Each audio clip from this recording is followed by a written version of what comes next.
مكان على الأرض هتستغرب إن هو على الأرض.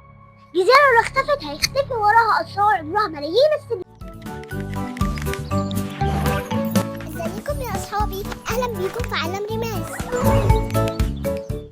اللي قدامك ده مش فيلم خيال علمي، دي سقطرى، الجزيرة اللي العلماء بيقولوا عليها أغرب مكان على الكوكب.